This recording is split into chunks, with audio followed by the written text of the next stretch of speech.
बहुत समय पहले की बात है। चंदनपुर जंगल में टोनी अपने पिता चंपकलाल और अपनी पत्नी टुनटुनी के साथ रहता था। चंपकलाल की एक मिठाई की दुकान थी। उसकी दुकान की जलेबी पूरे जंगल में बहुत ही प्रसिद्ध थी। उसकी तरह जलेबी जंगल में कोई और बना ही नहीं पाता था, जिससे उसके दुकान की जलेबी बहुत बिकती थी।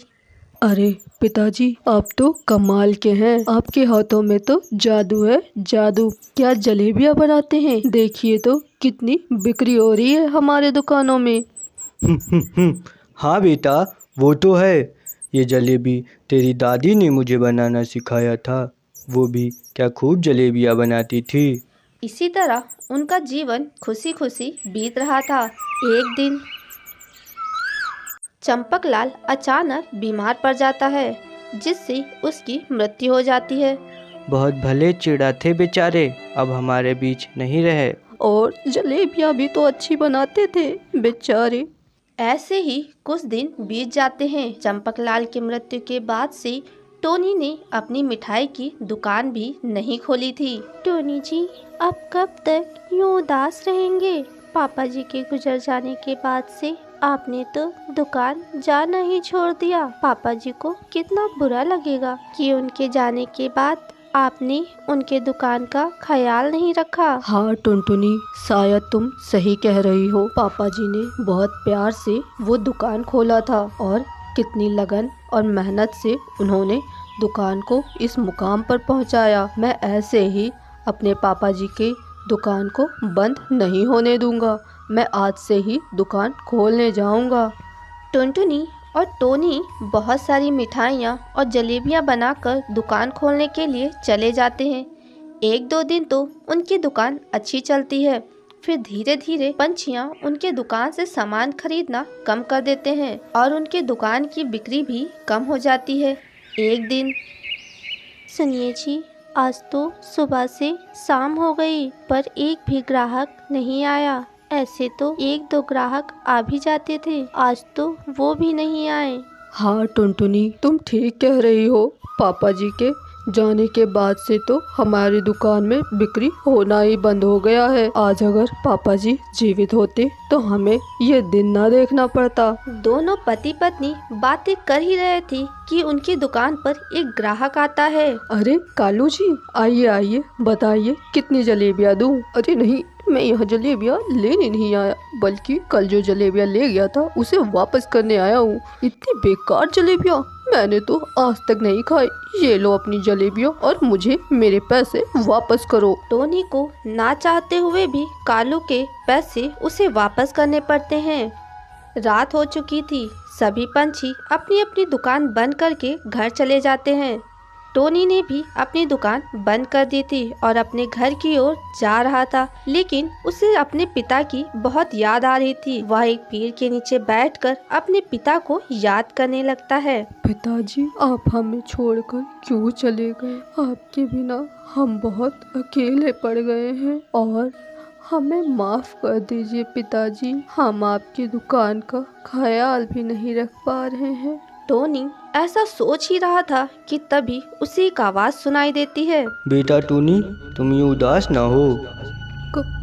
कौन कौन बोल रहा है और आपको मेरा नाम कैसे पता? तुम जिस पेड़ के नीचे खड़े हो, मैं उस पेड़ में से बोल रहा हूँ। तुम चिंता ना करो टोनी, मैं तुम्हारे बारे में सब जानता हूँ। तुम अपनी दुकान को लेके चिंतित हो ना।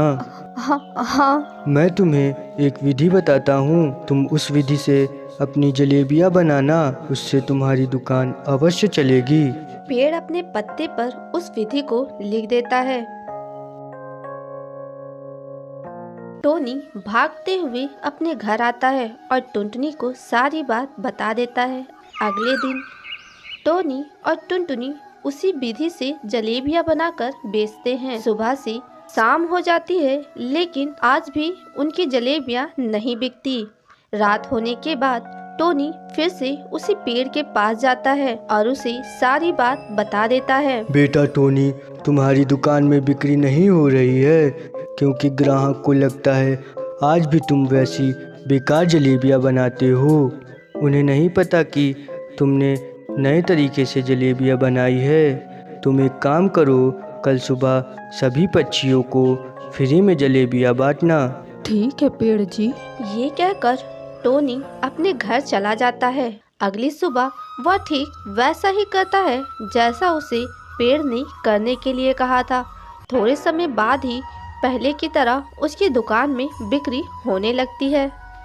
कुछ दिन बाद, टोनी जी, हमारी दुकान में पहले की तरह बिक्री होने लगी है और ये सब सिर्फ उस पेड़ की वजह से हुआ है। हाँ टुनटुनी, तुम सही कह रही हो। मुझे तो कभी कभी ऐसा लगता है कि दुकान अपने पिताजी ही चला रहे हो। हमें तो उस पेड़ को धन्यवाद कहना चाहिए। हाँ टोनी जी, आप ठीक कह रहे हैं। हमें उस पेड़ को धन्यवाद कहना चाहिए। आज मैं भी आपके साथ चलूंगी। ठीक है टुनटुनी। रात हो जाती है। टोनी और टुनटुनी दोनों उस पेड़ के पास जाते हैं और उस पेड़ को धन्यवाद कहते हैं। आपका शुक्रिया पेड़ जी। आज आपकी वजह से हमारी दुकान फिर से चलने लगी। हाँ पेड़ जी, टोनी जी सही कह रहे हैं। आपने हमारी सारी समस्या ही दूर कर दी। आपका शुक्रिया। लेकिन पेड़ जी, आपने हमारी मदद क्यों की? क्योंकि बच्चों, तुम दोनों मेरे बच्चे हो। मतलब पेड़ जी, आपके बच्चे? हाँ बच्चों। पिताजी, आप? हाँ बच्चों, मैं तुम्हारा पिता चंपकलाल हूँ। मैं हमेशा तुम्हारी रक्षा करूँगा, मरने के बाद भी। ओ पिताजी, आई लव यू। और इस तरह चंपकलाल ने मरने के बाद भी अपने बच्चों की रक्षा की।